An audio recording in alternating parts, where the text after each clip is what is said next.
Bienvenue sur cette vidéo unboxing, enfin, de post-déballage.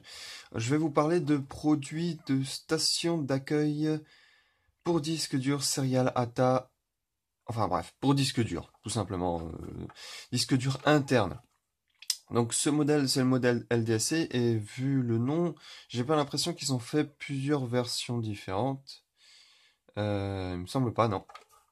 Alors, c'est un matériel utilitaire. En gros, qu'est-ce que ça veut dire? Ça veut dire que vous n'allez pas l'acheter parce que c'est à la mode, ou parce que c'est tendance, ou parce que c'est joli, mais vraiment l'acheter parce que vous en avez besoin. Moi, c'est le cas. En gros, le principe est très simple. Vous avez un disque dur ou un SSD interne, et vous prenez ici, vous le placez, vous le branchez, enfin vous le branchez, vous le pluguez, et hop, c'est parti. Vous le branchez avec ensuite un câble derrière USB. Alors, celui-ci, je vais vous montrer ce qu'il y a derrière, hein. Il n'y a pas grand-chose à dire sur cette machine, hein. C'est vraiment fait pour fonctionner. Enfin, voilà, il n'y a pas 36 options comme sur un portable. Ici, USB 3.0 que vous branchez à votre PC. Ici, prise d'alimentation. Et ici, bouton de marche-arrêt, ce qui vous permet de le laisser éteint. euh, si vous l'avez constamment branché mais que vous voulez pas l'utiliser. Ça permet en fait d'utiliser un disque dur interne, puisque les disques durs internes sont généralement beaucoup moins chers, ou tout simplement de faire du copier vers d'autres disques durs, ou tout simplement je sais pas, soit d'utiliser un disque dur interne parce que c'est moins cher, ou alors tout simplement de faire de la sauvegarde ou de la copie de disques durs que vous avez dans votre PC vers un nouveau, par exemple. Ce genre de magouille. Voilà. Ça peut être aussi pratique si vous avez des disques NAS, de votre NAS. Attendez, par exemple, pour mon cas concret, hein, mon cas précis, moi j'ai un gros disque dur de 2 Tera. Ouais, c'est pas de la merde, hein, c'est du gros disque dur. Et forcément, comme c'est des disques durs NAS, c'est des disques durs internes. Et au lieu de démonter votre PC de bureau, ben vous achetez cette petite boîte, vous le posez ici, et c'est assez hallucinant comment c'est simple. Vous le laissez tomber, enfin carrément tomber, hein.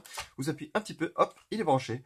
Et ensuite, si tous les branchements sont en place, votre PC reconnaît tel quel. Voilà, il n'y a pas rien de spectaculaire.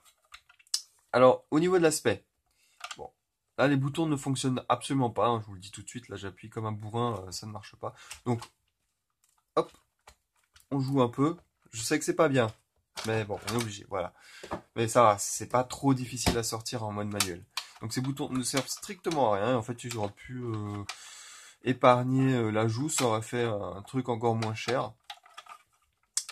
L'aspect aluminium est certes très joli, mais alors si vous n'avez pas beaucoup d'espace et que vous commencez à racler autre chose, ça va vous faire ça donne en fait l'effet rasoir. Donc en fait, vous allez racler soit le mur ou soit des appareils en plastique, et ça va vraiment faire de belles rayures. Pas sur cet appareil, hein, sur les autres. Ensuite, on a plusieurs boutons ici. Ici qui vous indique si c'est connecté, l'alimentation, est-ce que le HDD1 est connecté, le 2 aussi, et ensuite vous avez une barre de progression, un bouton clone, mais qui apparemment, au vu des commentaires, ne fonctionne pas. Et de toute façon, je m'en fous, c'est plus pour connecter rapidement les disques durs internes au PC, pour pouvoir les utiliser. Voilà. Donc, qu'est-ce que je peux dire sur ce produit? Vraiment, c'est utilitaire. Ça fonctionne, ça fait ce que ça dit. Ni plus ni moins, il n'y a pas 50 options, euh, c'est sobre, et c'est là pour fonctionner. Voilà, j'ai rien d'autre à dire. Si vous avez des commentaires ou des questions, c'est dans la section commentaires de YouTube, et moi je vous dis à plus.